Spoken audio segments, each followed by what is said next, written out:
Built in the early 1900s, the original Louisiana Highway 1 was a narrow ribbon of road that stretched from Golden Meadow, Louisiana, down to the Gulf of Mexico. It connected Louisiana's only inhabited barrier island, Grand Isle, to the mainland, and was essentially a way for residents to get back and forth. Decades later, in 1995, Congress passed the Deepwater Royalty Relief Act to encourage the development of untapped energy resources in the Gulf of Mexico.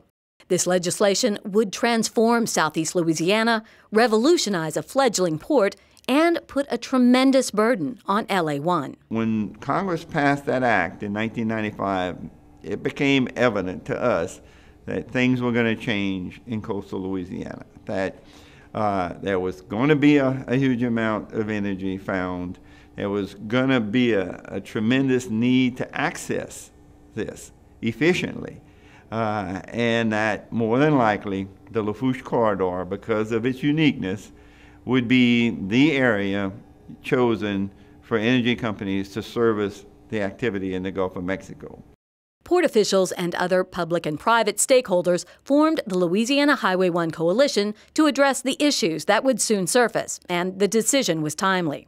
The once rural two-lane highway very quickly became a major commercial route supporting the full weight of oil and gas exploration, drilling, and production in the Gulf.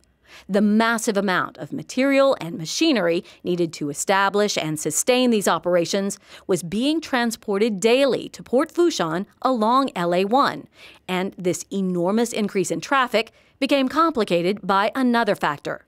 Portions of this critical roadway, now a vital link to 18% of the nation's energy, were virtually disappearing underwater on a regular basis. As time has progressed, as sea level has risen, as land subsided, the road became lower and lower. The tidal impact, because of land loss in this region, became more and more severe. And in this 30-year span, it went from taking almost a major hurricane to overtop the highway system to just a strong southeast wind. We've been here when the water's over that road. We have seen what happens when those trucks back up and can't get down here. You all know it is the only access route to the port, our premier intermodal energy port, as well as Louisiana's offshore oil port, the nation's only offshore oil port. The coalition developed clearly defined goals, the most critical of which was to build an elevated highway from Port Fourchon to Golden Meadow. Phase 1 of the project was completed in 2009. We currently have a bridge crossing over Bayou Lafourche and another elevated highway section to get to Port Fourchon, which was our most critical need.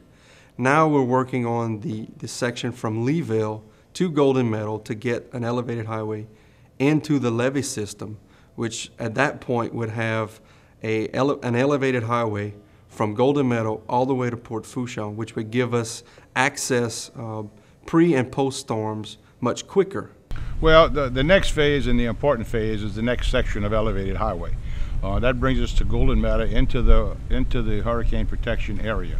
But then beyond that, north of the Intercoastal, we need the connectivity of a 4-lane highway all the way to US 90.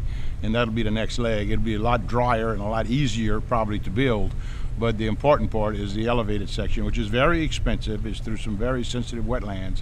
And the commitment of the private sector to continue to push heavily to get that done as a priority has never stopped. The coalition aggressively pursues every funding mechanism, taking its case to Baton Rouge and Washington.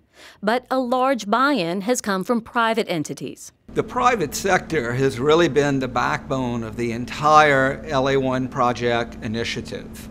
The private sector was at the table on day one when the coalition was really formed by the Port Commission and a group of private sector stakeholders who operate out of Port Fourchon and Grand Isle.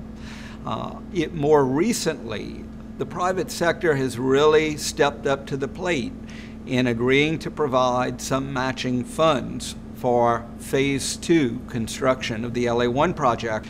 They realize this road remains extremely vulnerable to storm damage with every passing year, and it's time we take all possible assets and match it in a grant application to the federal government. LA1 is the only way to get to and from Port Fourchon, America's energy port. LA1 supports activity related to the Louisiana Offshore Oil Port, or LOOP, the country's only offshore oil port. And LA1 carries traffic associated with the commercial fishing fleets that operate out of Fourchon and Grand Isle. In all, an estimated 1,200 large commercial trucks and 18-wheelers now travel LA1 every day. And commercial use is just part of the story. During hurricane season, this roadway serves as a crucial evacuation route for tens of thousands of people. There's only one way to get inland, and that's LA1. In 2011, a study by the Department of Homeland Security assessed the national consequences of disruptions to LA1. It concluded that a 90-day closure of 7 miles along existing at-grade LA1 could result in a loss of billions of dollars in American gross domestic product. A concurrent 90-day closure of Port Fourchon as a result of the loss of this highway access would significantly reduce domestic oil and gas supplies for 10 years after the closure. In other words, the entire nation depends on Louisiana Highway 1. Well, this country needs energy, clearly.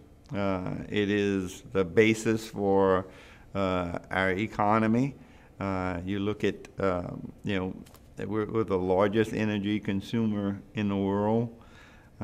So for us to keep on living the way we do and thriving and having an economy, we need energy. And this one little thread of a highway is the sole access to this huge energy supply sitting out in the Gulf of Mexico. Port Fourchon plays a strategic role with providing 15 to 18% of our country's entire oil supply. We're projected to service out of this port 44% of pending future deepwater plants, 58% of all offshore drilling in the Central Gulf over the next 30 years. More than 200 large supply vessels cross the port's channels each and every day. The bottom line is that LA1 is a critical corridor, not just for the people in coastal Louisiana, not just for the people of Louisiana, but truly for our entire country. The security of this critical corridor requires funding, and while policymakers may debate priorities, infrastructure of this magnitude can't be ignored. There's just too much at stake. The future of this project depends entirely on the ability to get it funded. We have committed matching funds. Private sector has committed matching funds. The state of Louisiana has committed matching funds. So we need the federal side to step up to finish the project. It's expensive, but it's a serious priority.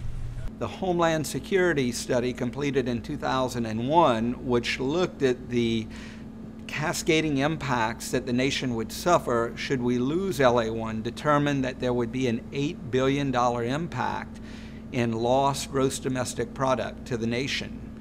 So it's huge. With such a clear warning from the federal government's best modeling economists, policymakers need to take action now.